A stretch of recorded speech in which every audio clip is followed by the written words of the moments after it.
TGIF, everybody. Welcome to the Sunshine State's only true sports talk radio show where we focus on the teams and the topics that are important to you, the sports fan in Florida. We are Game On with Bianchi and Kravitz. I happen to be Bianchi, Mike Bianchi, sports columnist of the Orlando Sentinel. That man right over there is Kravitz, Brandon Kravitz, the hardest working man in sports media, and the prodigy of production, primetime Jaden Grimes, the executive producer. He's on the other side of the glass, making us sound beautiful today. We are coming to you live from Orlando, Jacksonville, Tallahassee, all points in between on the iHeartRadio app, where we want to hear from you. It's a free-for-all Friday.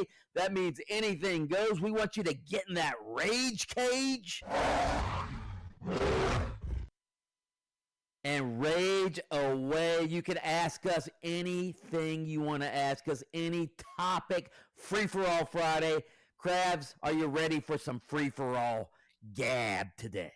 That is what I've been waiting for all day. I could barely sleep last night in preparation of today's show. A lot to get off of my chest and a lot to preview for this weekend. I am very excited for this weekend's conference championship games, and I got nothing to do tonight. Can kick back and relax, drink a nice cold beer, go to bed by 8:45. This is going to be a great day, and it starts right now.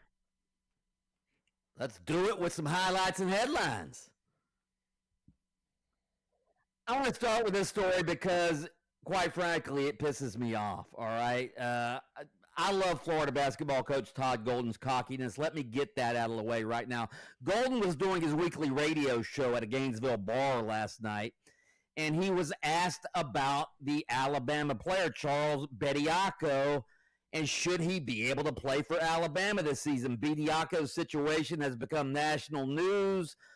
He was a former Alabama standout who declared for the 2023 NBA draft. He went undrafted, then played in the G League, signed a two-way contract with the Spurs, played there. Now he's back in college basketball because an Alabama judge in Tuscaloosa ruled that to hell with the NCAA rules. He plays for the Tide, and I'm going to rule that he can play college basketball. Listen to Todd Golden, the Gator coach, whose Gators play Alabama next weekend, talking about the situation. The reality is, and I don't agree with it. I don't think he should be playing. But I also don't necessarily fault Nate Oates because this is a very competitive space, and it's our jobs to win games and do everything we can, to be the best program in our specific league. And they were able to finagle the situation where they got a judge in Alabama that is actually a donor at Alabama to, write a temporary restraining order to allow this guy to play games in Alabama. With all this intervention from judges, there's only so much the league can do. There's only so much other member schools in the league can do. You're going to play them a week from Sunday. Is it a distraction? We're going to beat them anyways. Yeah, we're going to beat them anyway. I hope so, because Kravitz, you want to know why college athletics is the wild, wild west? Because the schools themselves won't abide by their own rules. I love Golden's cockiness, but I want to address the first thing he said. This guy should not be playing. The NCAA rules say you can't play after you played in the NBA or even been drafted into the NBA, but Alabama signed the guy anyway and is letting him play. If I'm the NCAA, I tell Alabama, you're out. You're out. You won't follow your rules. Alabama should be ashamed of itself. Yeah, I don't know how. From what I understand, this is not the only situation across college basketball that's playing out this way, where you have G League players that are infiltrating the sport, and right. I cannot fathom how all the other little things that the NCAA has cracked down on over the years. This feels like the most painfully obvious. You have a professional player going back to the amateur level. Hello. Easy infraction. Easy to track, too. Just go look at the stats online. The NCAA can't do anything. They can't do anything because judges are getting involved. I don't know. I don't understand. I just don't understand. I don't understand how this has become a thing across college basketball. And I guess, it helps when the judges are donors of the programs that they want winning. This sport, we talk about college football and the seediness and the lack of guardrails behind it and all of that on a regular basis, but college basketball might actually be worse. Wow. Yeah, that's saying something. NFL news, the Buffalo Bills search for a new head coach has kicked into high gear today as we speak. The Bills are interviewing Phillip Rivers to become their next head coach. Rivers, who made his return to pro football after a 5-year absence to quarterback the Colts at the end of the season, has never coached at the collegiate or pro level. He is the coach at St. Michael Catholic High School, though, in Fairhope, Alabama. Josh Allen, by the way, Kravitz, has been sitting in on the Bills' coaching interviews. Kravitz, I think it sounds like Josh Allen's deciding now who the Bills are going to interview. Phillip Rivers, really? This is why you can't let players make decisions. This would be a terrible idea. And then I saw they're also interviewing Mike McDaniel. That'd be a better idea. At least he's been a head coach in the NFL. But I guess Mike McDaniel hasn't officially taken the job with the LA Chargers. There's a chance that he could actually take a head coaching job if offered one that he likes. But it's laughable. From what Terry Pagula, the owner, said, Josh Allen is involved in the conversations. He's not going to be making the decision, but I'm sure if Josh Allen were to fall in love with somebody, then the decision would be made. So in some roundabout way, or a not so roundabout way, Josh Allen is deciding who the next coach is. I just hope that he values what's important in this situation, not who you respected when they were a player, but who would actually help lead you to the promised land for which you have not been able to obtain yet. Meanwhile, the Baltimore Ravens announced they have hired Los Angeles Chargers defensive coordinator Jesse Minter to be their new head coach. So they fired John Harbaugh, okay? And then they hired Jesse Minter, who got his coaching start under John Harbaugh and is now the defensive coordinator for Jim Harbaugh. What are they doing, Kravitz? I mean, why didn't they just keep John Harbaugh if they're going to stay with the Harbaugh tree here? So, I mean, it makes sense. I'm watching this Elway documentary right now on Netflix, and it's something very similar took place with the Denver Broncos. They had Dan Reeves, couldn't get over the hump, and Mike Shanahan was on the Reeves staff. He ends up getting promoted to the head coaching job. That's how he got the job.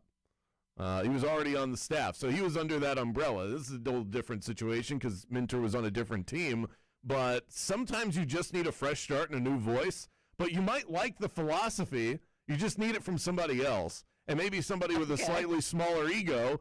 I think what happened is that John Harbaugh had gotten he had been there for so long, so well established, that he wasn't taking others' opinions or the egos flowing through the hallways. I don't know what the issue was, but clearly they felt like they needed something new. They didn't necessarily need something different. And there's a difference between those two things. Okay, interesting. All right, let's get to what happened at Kia Center last night. The second half of the season started. It was the same old inconsistent Magic that showed up last night. They get blown out by the Charlotte Hornets. They were supposed to be working on, not coming out lackadaisical and not getting off to these slow starts. Well, guess what? They were behind by 15 at the end of the first quarter, and it only got worse. They trailed by 33 points at one night. Here's the highlights and lowlights. And then LaMelo Ball gets a 3 up and good. Magic have no answer for that guy. 14 points. He's made 4 threes already. And the Hornets are 13 of 25 from long range. 25-point game. Now flips it over to Bridges. Back up top, Miller. Shot clock's down to 5. Miller behind the back dribble. Ooh, crossover got by Banchero and finger rolls it up and in. That was gorgeous from Brandon Miller. You sit down and guard. You sit down and guard the damn basketball. That's what you do. You take it personally when guys blow by you. You take it personally when your teammate gets scored on, when you get scored on, and guys are getting easy baskets. And they hit some tough ones early that are a little bit deflating, but then when they do miss, you go box out, hit somebody, and get a damn rebound. That's what you do. Wow. Wow, Jamal Mosley, the coach, cursing in press conferences now, Kravs. Wow, that's a little different Mose than we have grown to know, isn't it? I think Jamal Mosley has grown to a level of frustration that is hard to contain. He's a very composed individual, but he's got fire to him. I've had conversations with him not on a microphone, and he's got a bit of an attitude. And I don't mean that in a negative way. I mean that in a good way. Like, you want a coach or any leader to have a little fire in them. Jamal Mosley has that.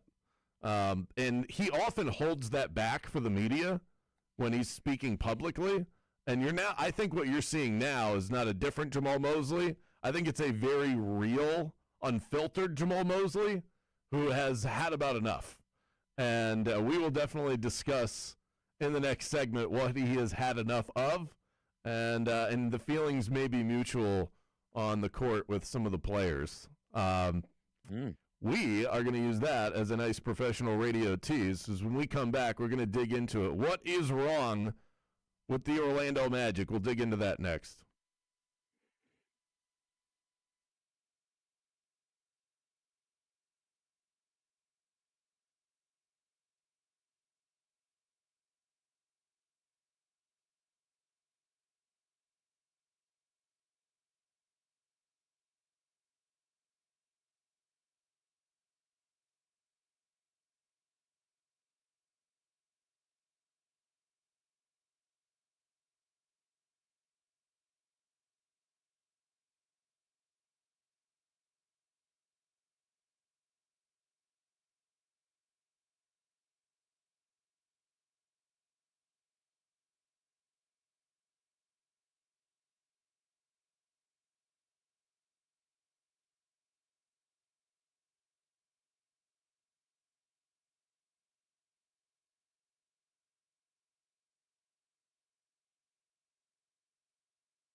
So the Magic were in Europe last week, Germany, London. They split 2 games with the Grizzlies. Both games, they started out slow. It was going to be an emphasis during the second half of the season that they come out with intensity and start fast and all of this stuff. And then last night at Kia Center against the Charlotte Hornets, they came out like they were sleepwalking. Fell behind by 15 in the first quarter. They trailed by 33 at one point. They've been blown out now by Charlotte, which isn't a very good team, even though they're playing better. They've been blown out twice by Charlotte the last 2 times they played them. I'm changing the name of the Orlando Magic. They're not the Orlando Magic anymore. They're the Orlando Marshmallows. All right? They're the Marshmallows. They're soft. They're puffy. Their defense is pathetic. This was the 18th time this season the Magic have allowed 120 points or more. And they're 6-12 in those games. All right? 124-97 last night. And the Hornets were playing on a back-to-back. The Magic were coming off 4 days rest. I realize Franz Wagner and Jalen Suggs didn't play. We always have to add that quote-unquote excuse in there.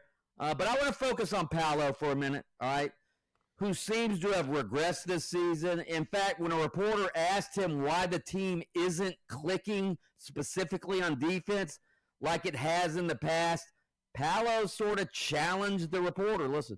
I mean, yeah, you could say that, but I think it's really similar to the past couple seasons if you really look at it, you know. I mean, last year wasn't a great season. You know, we had tough times, you know, a lot of bad losses last year. You know, year before, we won 47 games, probably our best year. But, you know, I think it's something that's occurred, you know, over and over again the last few seasons. So, you know, I think we just got to figure out a way to put it into it. And, you know, if we want to be a contender or whatever you want to call it, a team that's going to play deep into the playoffs, you know, we gotta go out there and be different. You know, we can't just stay the same.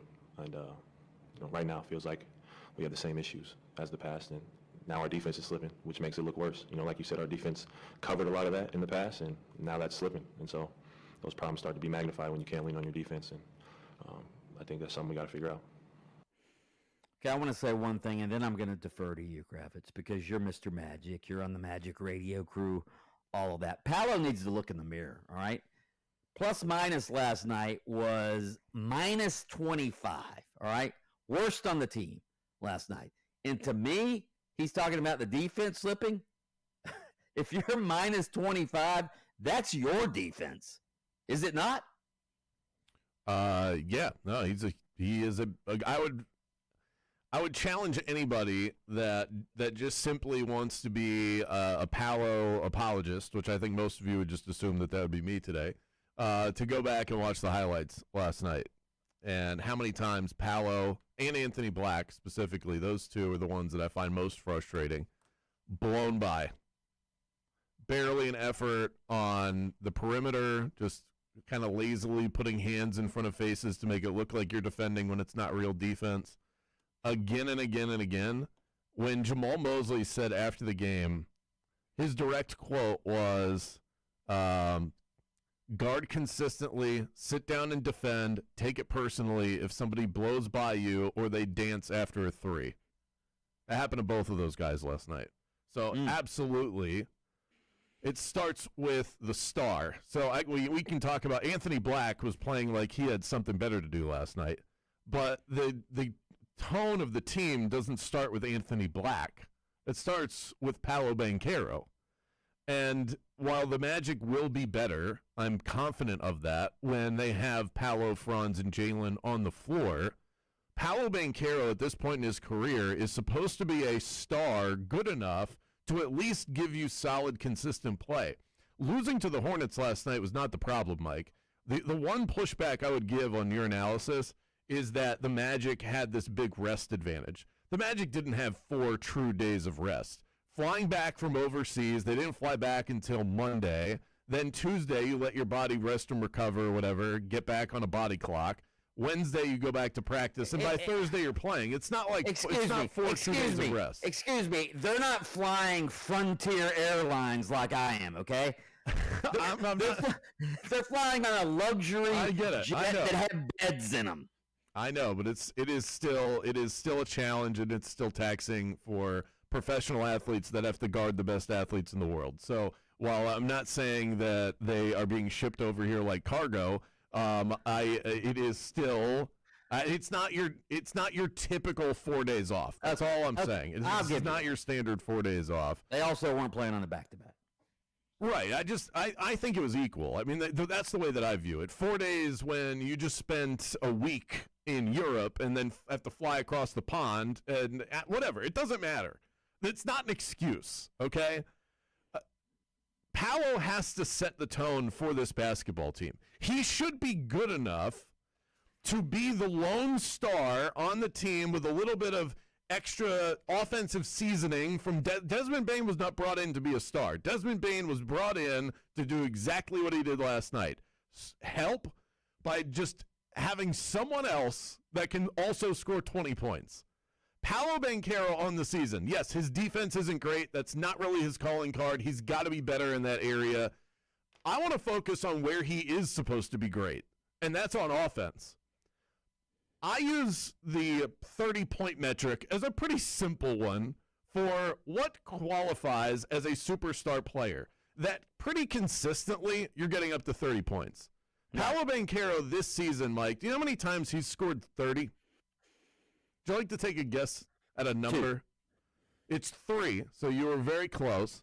3 times. And he has been by himself in terms of the stars on the court. So, you know, when Franz is out there, they share the scoring load as the 1A, 1B on the team. He's been out there without Franz many times this year. Paolo Banchero has only scored 30-plus 3 times. His finishing around the rim this year is the worst that it's been over the course of his career. His three-point shooting is down based on what we have seen. And then last night, I think some people are going to go, he wasn't the problem. At 23.7 rebounds, 5 assists. He was 6 of 12 from the field. That's efficient. 2 of 4 from long range. That's efficient. His first basket did not come until there was 8 minutes left in the second quarter. The team was already down by 14. They had already decided, based on the listless effort that I saw out there last night, that they were done with the basketball game, and then Paolo started scoring. He has to set the tone offensively and just provide an effort on defense to make it look like you care as much as everybody should. And that's the problem, is that he is not ascending on the offensive end, and I don't think he is setting the tone with his defensive effort. That's the frustrating part with Paolo. I want to ask you this flat out. The rumors and rumblings before the season, off-season, Paolo and Coach Mosley don't see eye to eye, all of this, it sounded a little bit like Paolo was pointing fingers at the coaching staff last night. If you want to read between the lines, he didn't come right out and say it. But do you think there's an issue there?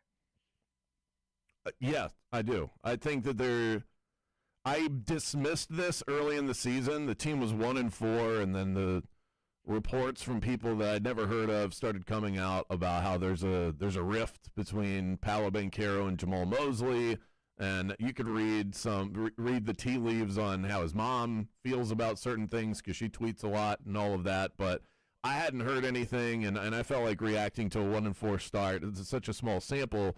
Was a fool's errand, but it does look that way. I mean, if you look at the two side-by-side comments last night, Jamal Mosley said attitude, intensity, guarding consistently, take it personally when someone blows by you. It sounds like he's talking about Paolo. When Paolo spoke, he said, you got to come in prepared. You have to come in with a plan. When you see something is trending a certain way, you have to fix it, and I don't think we've done that. When he was asked about the issues with chemistry and coming together as a team, he said, quote, I think it's something that's occurred over and over again the last few seasons, and right now it feels like we have the same issues that we had in the past. If we want to be a contender, something has to be different. That sounds a lot like we need a new coach. And yeah. I think that I would be sugarcoating it if I said that it sounded like anything else. I mean, we're reading between the lines, but yeah, if you're one of those who believe there's an issue between the player and the coach, Paolo's quotes last night certainly could be taken the way we're taking them. Yeah. Text in, let us know what you think, 50857. We'll keep this conversation going around the corner. Curious how you all feel about this, and perhaps we can add some more nuance to the conversation. Game On continues right after this.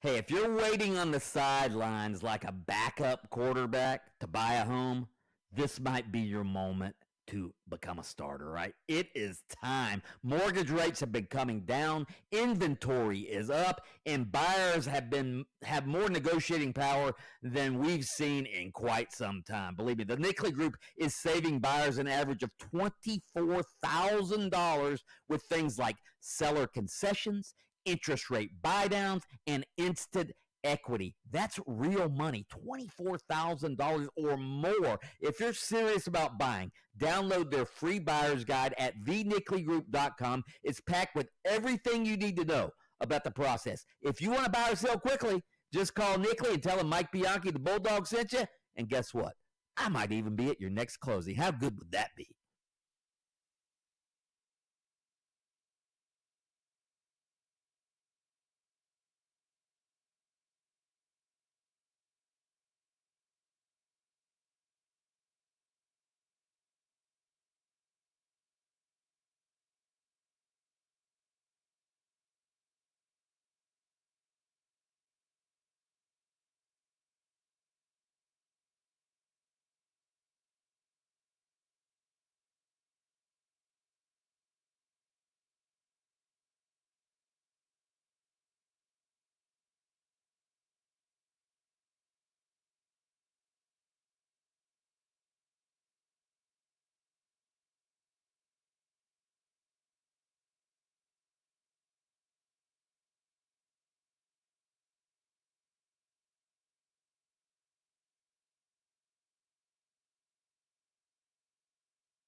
Well, I've said it before, and I think I've said it on your show. Yeah.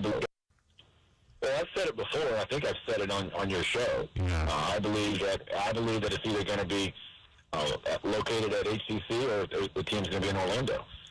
And the reality is they have significantly more bed tax revenue than we do, and they've been pushing for a team. All that being said, it's an inferior market. It's a service-driven economy. Their TV market is below ours. People think traffic's bad here. It's horrible over there. Yeah. Think back, Orlando couldn't keep the Atlanta Braves spring training team, if you remember that. So there's no question about that. Commissioner Manfred knows that. The owners know that. But the reality is, if a deal can't get reached here, I firmly believe that's where they're going to be playing.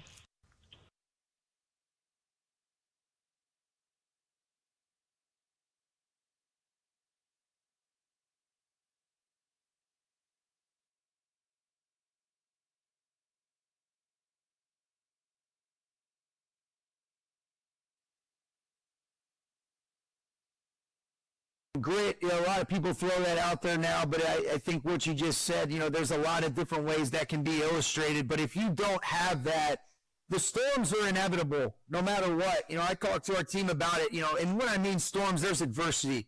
you're either in it, you're coming out of it, or you're going to go back into it in a short period of time. And I think the separator is people's ability to be able to handle that.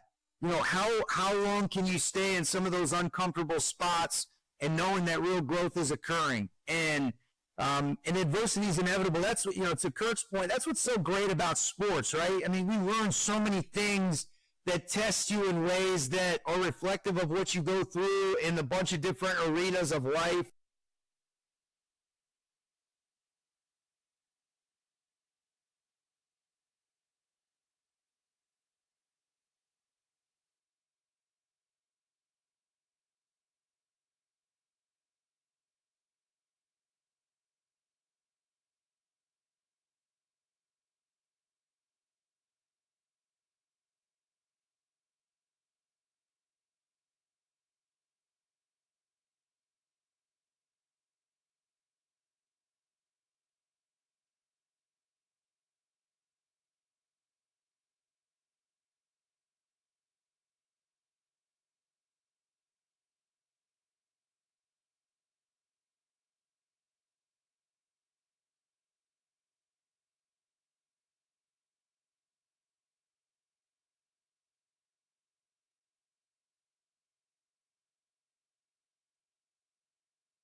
The text line is on fire right now with reactions to our conversation in the last segment talking about Paolo Banchero, Jamal Mosley, perhaps a rift between the two, and certainly, undeniably, some poor play from the basketball team. So we'll get back into that in a moment. January is a chance to start fresh.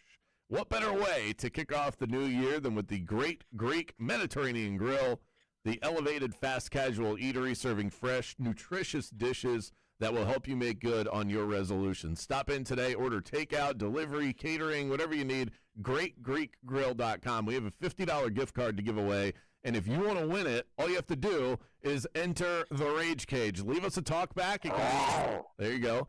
Anything that you want to ask us, the Free-for-All Friday vibe, or it can be about this topic that we had with Paolo Banchero and his regression. Jamal Mosley, is he about to lose his job? All of those things. You can leave a talk back on any of it, and you'll be instantly eligible for a $50 gift card to the Great Greek.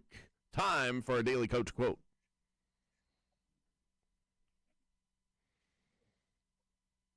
Today's is from Sean McVay. It's about adversity.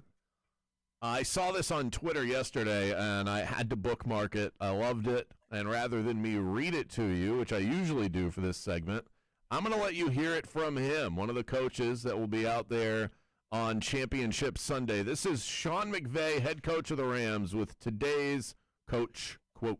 Great. A lot of people throw that out there now, but I think what you just said, there's a lot of different ways that can be illustrated. But if you don't have that, the storms are inevitable no matter what. I talked to our team about it, and when I mean storms, there's adversity. You're either in it, you're coming out of it, or you're going to go back into it in a short period of time. And I think the separator is people's ability to be able to handle that.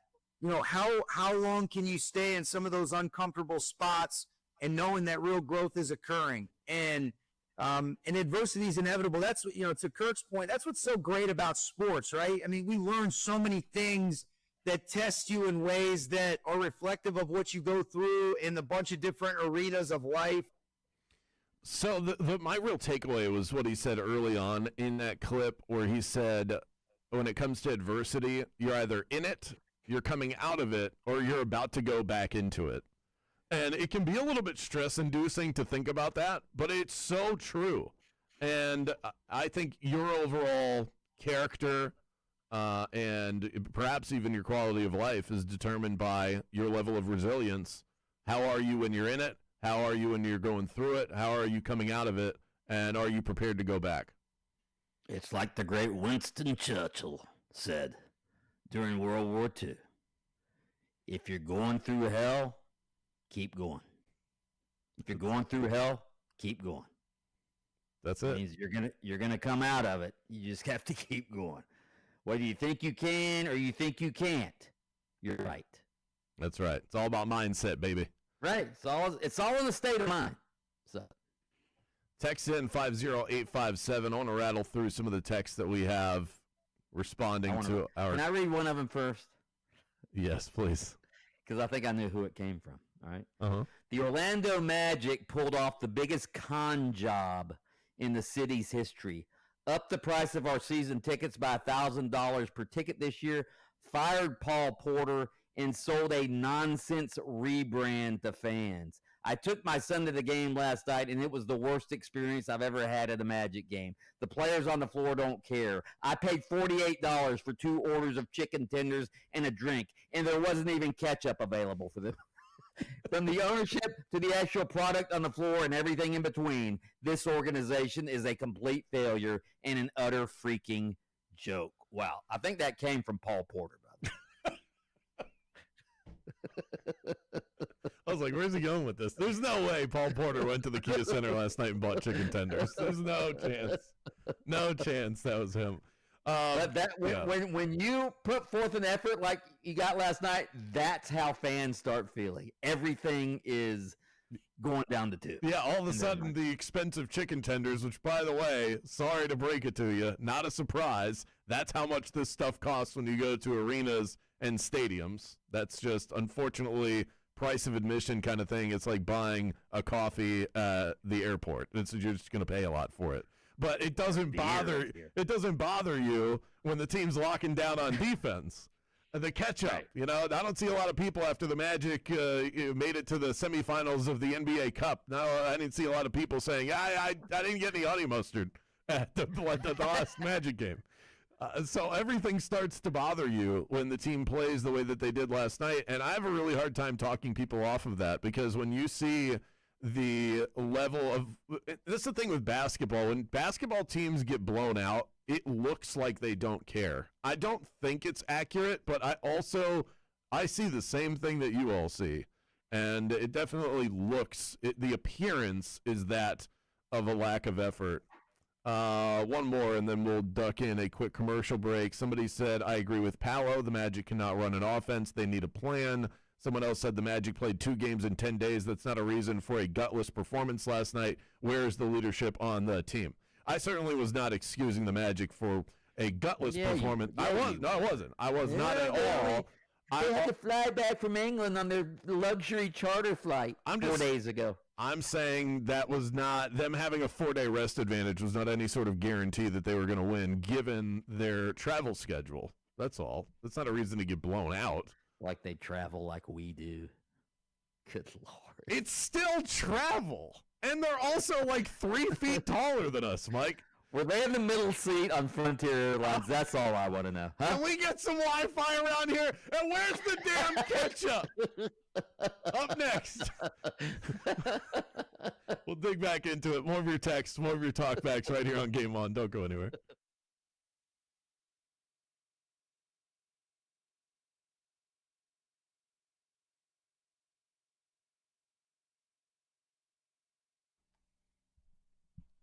This is your Tools Ace Hardware assist of the night. Last night may not have been a banner night for the Magic, but it's never a bad time to hear Mo Wagner going yard.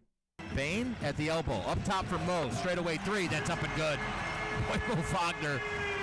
Doesn't seem like he's missed a beat as far as shooting the basketball goes. Just got to get his minutes up. We'll be sitting pretty. If you're gearing up for game day, Tools Ace is your MVP for grilling greatness.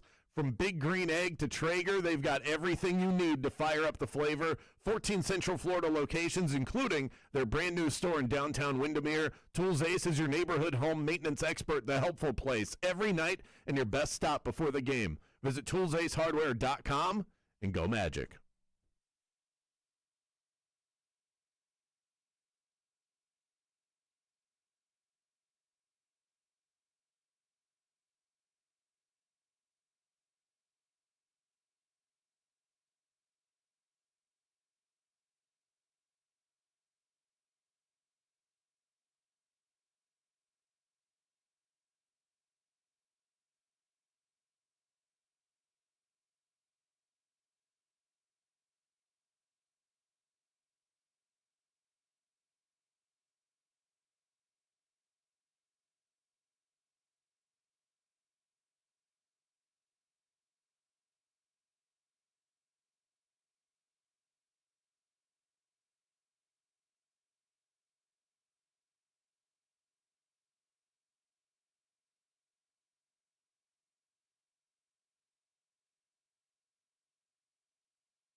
Fridays do get fiery out at Wing House. It's Lingerie Friday with the Wing House girls. Turn up the heat while serving your favorite wings. It's the ultimate way to kick off your weekend. Great food, bold flavors, unforgettable views. Go and check them out. Wing House, good food, beautifully served.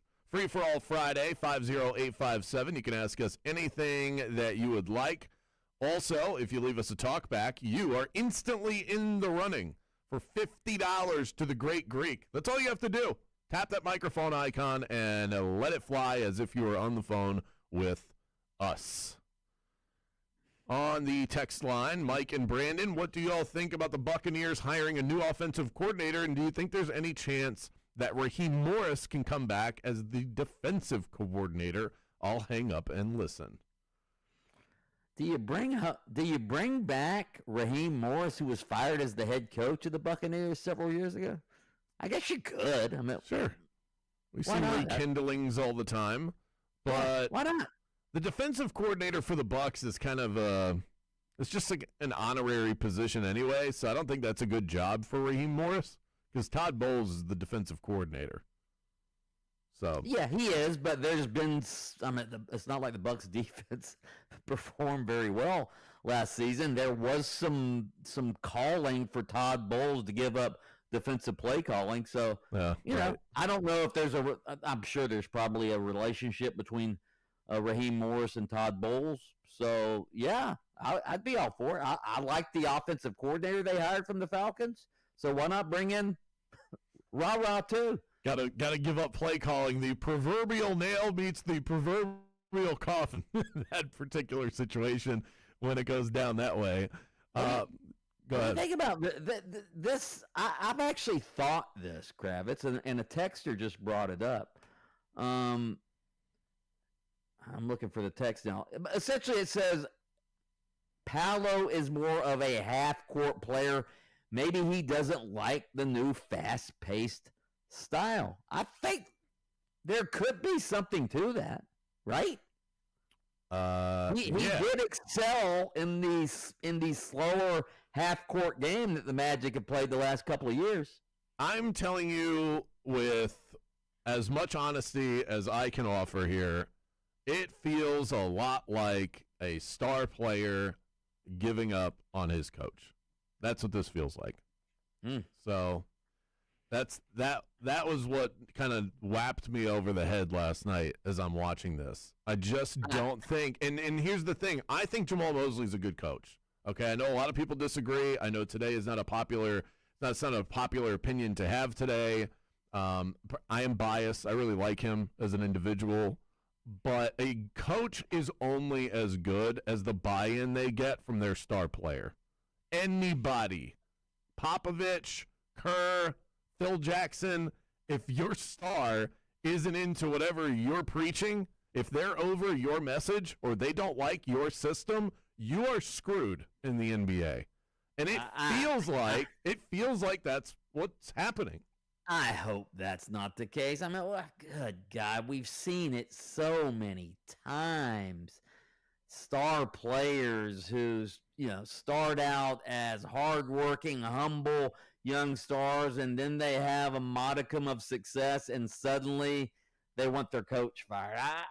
I don't like it. I don't like it. I mean, we obviously saw it years ago with Dwight and Stan. I don't like it at all. And here's the thing. I mean, I don't like it either, but Paolo, if that's the battle, and I'm not reporting anything. I'm just saying that's what it looks like. It's what it looks like. It's what it feels like right now. If that's what it is, then the star wins. The star wins the argument. They're only going to go as far as Paolo Banchero's upside will take them.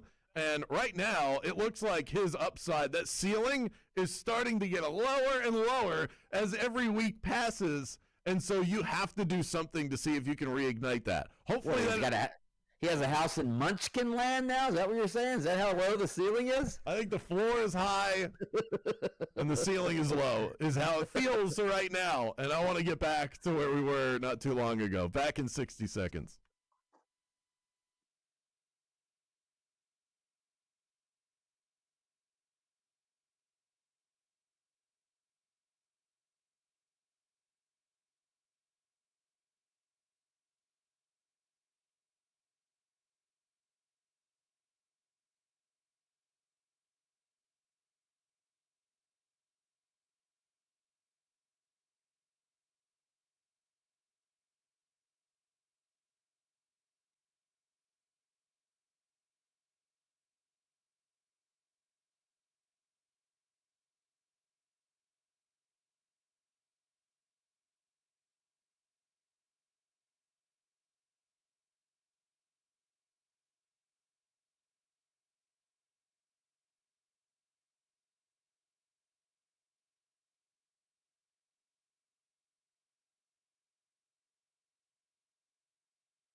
That was Ken Hagan, Hillsborough County Commissioner, and we aired that yesterday, discussing the threat or lack thereof that Orlando poses as a viable option for the Tampa Bay Rays moving forward. Ken was on spewing misinformation, by the way. The reason the Braves left is they wanted their own spring training complex. It wasn't that Orlando couldn't hold on to the Braves spring training at Disney.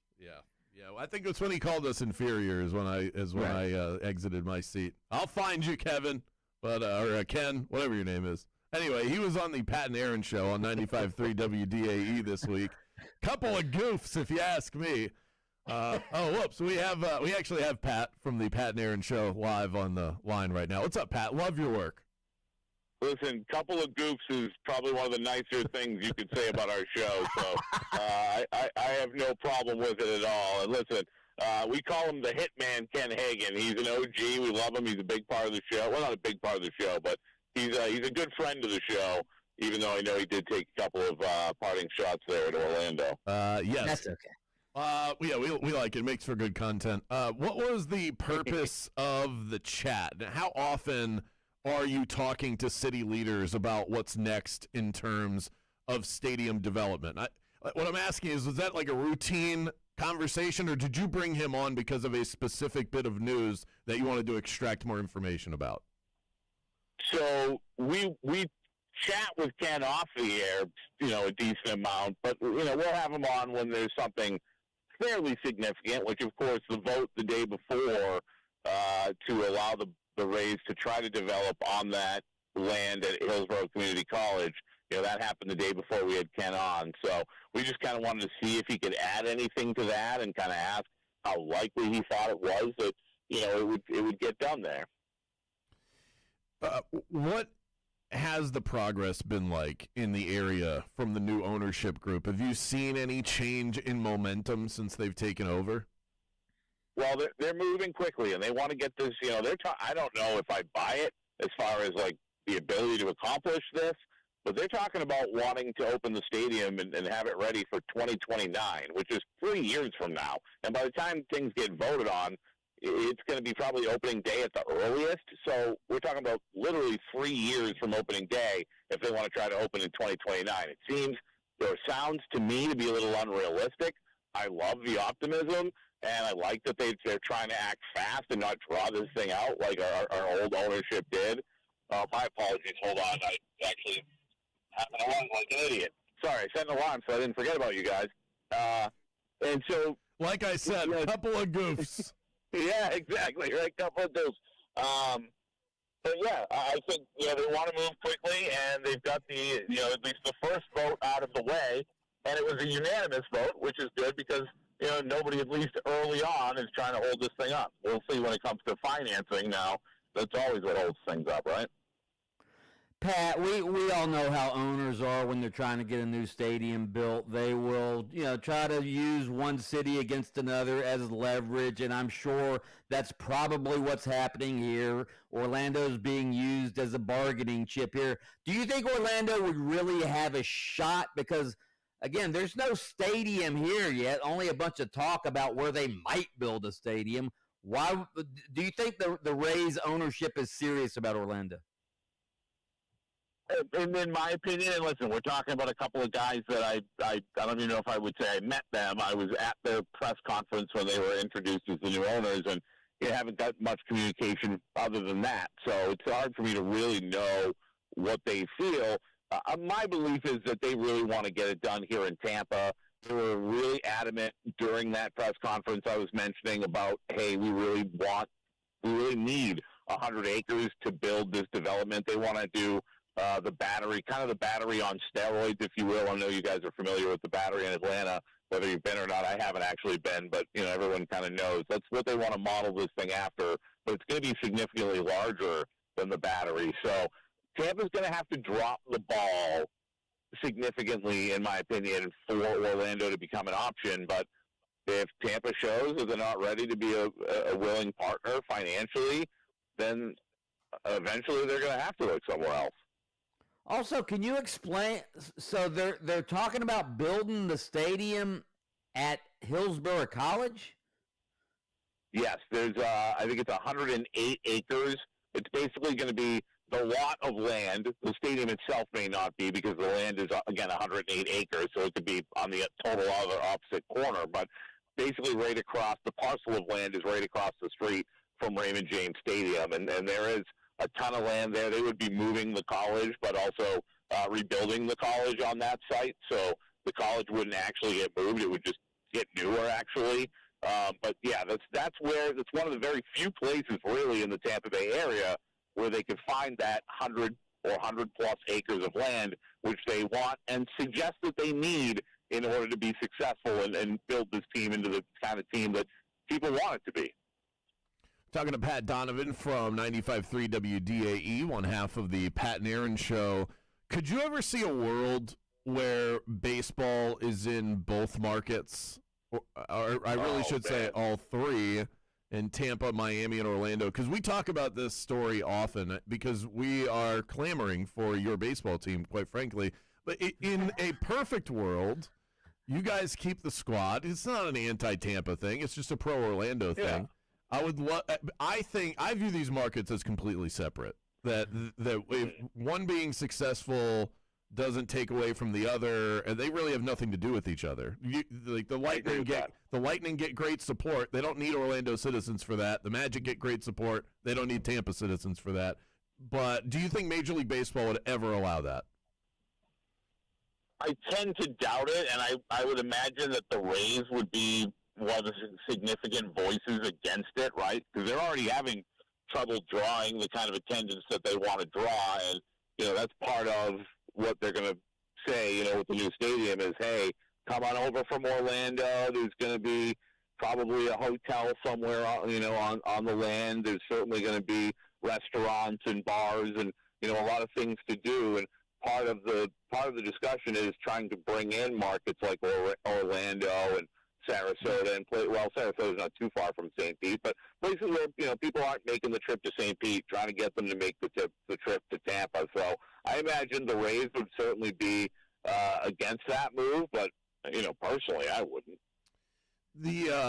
This season's going to be played in the Trop, if I'm not mistaken. How different is that experience going to be? Did they kind of have to rush production here in order to get things back on the up and up, or is it going to be kind of a new and improved version of the Trop? What has it looked like inside? I haven't been in yet. That's one of the things I'm really excited to see is what it is going to look like. They suggest it's going to be, I don't know if better is the word, but kind of good enough, I guess. I think it's actually, listen, if you're going to do it, you have to do it anyways. You're going to be there for at least a few years, even if they pull off the 2029 thing, right? It's at least, 3 more seasons. Or it would be 2 more seasons. Yeah, 3 more seasons. He's a couple of boots. I didn't do the math. But, they're going to have to play there for at least a few years. So I'm interested to see how they do. I know the upper deck that used to be the party deck, they're doing like an all-inclusive thing up there, all you can eat, all you can drink for like $49. So I'm excited to see it, and I think it's going to be a good place to watch baseball. Again, not the kind of place that makes you go, oh, they don't need a new ballpark anymore, but a good place to watch baseball. And I think after last year being at Steinbrenner Field, sweating our you-know-what's off, people are just psyched to be back indoors. Pat, while we got you, the Buccaneers hire a new offensive coordinator, Zach Robinson from the Falcons. What's been the reaction there? Everything from this is the logical move, which I think the move does make sense. I don't know that I'd call it a home run hire. I feel much more wait and see than, oh, good, we got that, we got Zach Robinson. But I think it's a logical move. He comes from the Sean McVay tree. Baker Mayfield actually pushed for him. It allows the Bucs to keep doing the same things or similar things that they've been doing on offense the last few years, which I think is good for the offense and good for Baker Mayfield. So overall, I think it's a solid hire. Again, I wouldn't jump out of my shoes about it, but I think it's a solid hire. And when it comes to the fans, as usual, right? Everything from this was a brilliant, genius move to oh, good, we're going to be terrible and probably even worse than last year, and I'm going to jump off the bridge as a Bucs fan. It's the whole range of lunacy from Buccaneer fans. Well, hey, at least you guys in the Superior Market have some nice bridges over there, so that's good. Pat Donovan, 95.3 WDAE. You can catch him in the mornings. That is on the Pat and Aaron Show. Thanks so much for the time. We appreciate it. Post-massage, by the way. What an afternoon for you. Oh, right? Massage, and then on 96.9 the game with you boys? I mean, what a day. Thanks, Pat. See you guys. I don't even want to think about him getting a massage. Okay. Pat is he's a big man. Do you have to pay extra? Palooza on the way, coming up after this.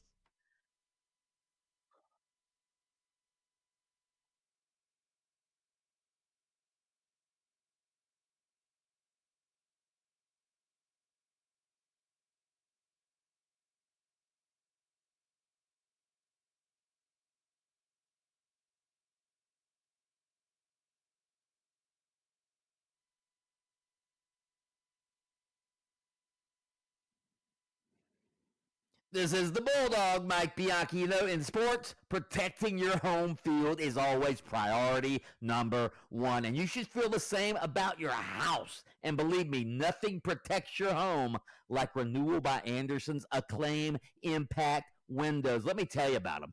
Fibrex material, twice as strong as vinyl, storm-tested durability, energy efficiency, noise reduction, the whole package. Builder grade windows don't stand up to the Florida pressure. Acclaim Impact Windows do year after year after year. And during their happy renewal year sale, guess what? You can get an unbelievable deal. Buy any window or patio door, get the second for 40% off. 40% off. Zero down, zero payments, zero interest for a full year. How good is that? Whether you're in Central Florida, the Gulf Coast, or in Jacksonville, visit bestwindowsflorida.com to schedule your free in-home consultation. That's bestwindowsflorida.com. License number CGC 1527613. Renewal by Anderson, where comfort meets savings.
Poll-palooza.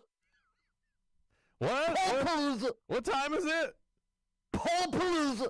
Brought to you by Trey Flynn Law. Your free case evaluation, just a click or a phone call away. Visit TreyFlynn.com or dial 407-557-6350. Arrested today? Call Trey. Let's hit the polls. Time to vote. Rock the vote. On Twitter, at 96.9. Game On is how you can submit your vote every single week. Usually we do this segment on Thursdays, but time got away from us yesterday, so we're doing it today. Let's start with a poll question that is relevant to an article that Bianchi wrote at the prestigious OrlandoSentinel.com. Cheap plug. Yeah. Go and check it out. Poll question number 1, is college football better or worse than it has ever been? Boy, is that a loaded question. I think it's worse. So that would be my vote. What about you? Well, considering that the college football national championship game was the highest rated in 11 years, it was a great game. You had two experienced quarterbacks. Oh, I'm sorry. Did I misread the question? I didn't say was the national championship awesome. I said, is college football better or worse than it's ever been? It's better than it's ever been for this reason, right? Because there's more parity than there's ever been. You have schools like Indiana, Texas Tech, Vanderbilt, able to get in the hunt for the national championship. The system we have now, it rewards competence. If you're competent, if you're a great coach and you're a great talent evaluator, you can win games. You can go get the talent you want with the NIL money that's allotted and win games. You can't have Alabama and Georgia just stockpiling their roster with all these 5-stars that are stuck on their roster there. They can't, couldn't transfer before. You had to sit out a year to transfer. So what they do, they sat on the roster at Alabama and Georgia and rotted on that roster. Well, guess what? Now they'll just transfer to Indiana or UCF or Vanderbilt and play right away and compete for national championships. Fans have to get used to new teams every single year. That's not what college football has been about for my lifetime. Fall in love with players. You watch them progress through the system. And then hopefully one day they're good enough to compete for something that matters. I think Indiana players fell in love with Mendoza. Okay, Indiana is one of 100+ teams in college football. Yes, they would be very happy with college football right now. The transfer portal is a mess. The regular season, which was the best part of college football, has been watered down. Absolutely worse than it's ever been. Poll question. Oh, by the way, I guess I should read the results. 73% of the vote agree with me, say that's worse than it's ever been. Poll question number 2. We asked this question yesterday, okay? What letter grade would you give the Magic for their performance throughout the first half of the season? Are we docking them a grade? Are we going to lower than I was at a C+ yesterday. You were at a C-. Do we downgrade them to a D after getting blown out by the Hornets for the second time this season? It's the first half of the season, so you have to go by what the actual poll says, and I still give them a C-. But yeah, last night certainly would want you to change your vote, but I'm still sticking with a C- just because of the expectations. Yep. They're not doing anything they were expected to do. Their three-point shooting is just as bad, and their defense is worse. And their defense was supposed to be their calling card. Yeah, C- wasn't an option. We went with the standard A, B, C, D, and C did win the poll, 52%. I'll go D then. I'll go D if C- isn't. Second place was B at 31%. Third place was D at 15%. And 2% of the vote voted A.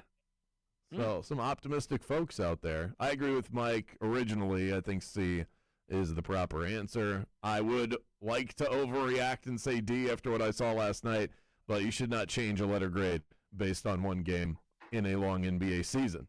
Poll question number 3, which potential Super Bowl matchup makes for the best or most intriguing 2-week buildup? So basically, any sort of bias aside, what would make for the best Super Bowl? Seahawks-Patriots, Seahawks-Broncos, Rams-Patriots, or Rams-Broncos? Which one do you want to hear about incessantly? for 2 weeks and then watch on Super Bowl Sunday? Not talking about, for me personally. You're talking about what. I'm not going to speak for me. No, I think this is for you. I think this is what is your opinion. What do you want to see? What do I want to see, or what do I think most people? It's for you. What build up and then the game itself. So those are two factors. We have to listen to this and talk about it for 2 weeks and then watch it. Which matchup do you want to talk about and then view? I would say what I want to see, I would like to see the Rams and the Broncos, simply because the Rams with Sean McVay and all that offensive firepower, and Matt Stafford, the veteran quarterback who had an MVP type of season, against the Broncos and Jared Stidham. Are you kidding me? To me, Jared Stidham is the most intriguing storyline of the playoffs. I would love to see this career backup have a chance, the chance of a lifetime to win a championship. To me, that's the most intriguing. Please get Jared Stidham out of here. I'm not interested in that at all. We have a burgeoning star in the NFL who's a candidate for an MVP in Drake May. I think the best 2-week buildup would be Patriots-Rams. They've already met in the Super Bowl before. In fact, it would be the third time that we've seen those franchises meet up in the Super Bowl. Second time with Sean McVay as a head coach. Matt Stafford and Drake May are the two odds-on favorites to win MVP. We should basically say hold out on a vote. Winner of the Super Bowl ends up getting that award. I think that would make for the best 2-week buildup. I really like this Seahawks team. So for me personally, it's Patriots-Seahawks. But I think Rams-Patriots would make for the best 2-week buildup. That is what won the poll. 38% said Rams-Patriots would be the best. Well, I would agree that would make for the best, but you asked me what I want. Right. And I was, and I so my personal vote would be Seahawks-Patriots.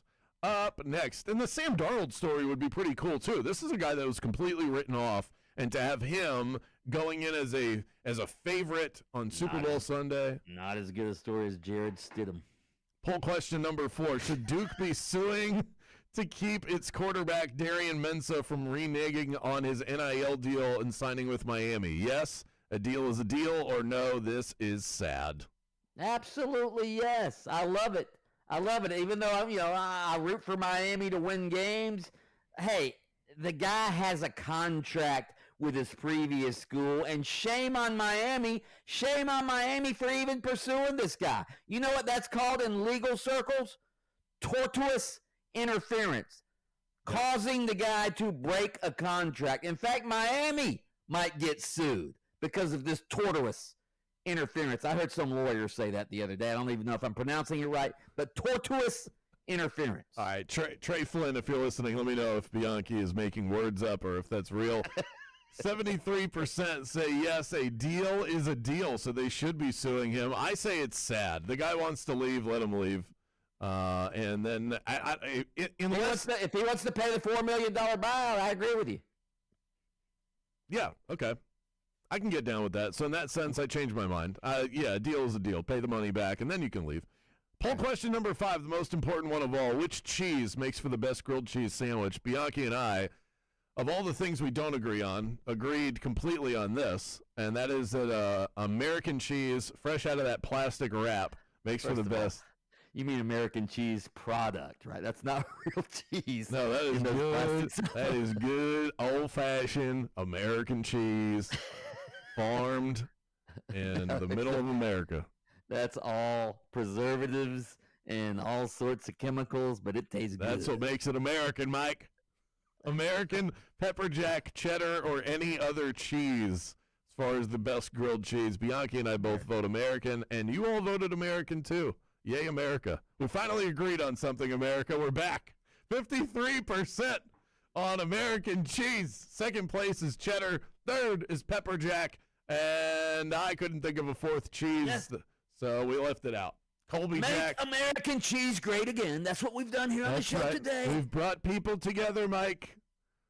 Reached across the aisle. In the world. Coming up next, a pre-AFC NFC title game edition of Mic'd Up and some angry NBA players as well. Mic'd Up on the way after this.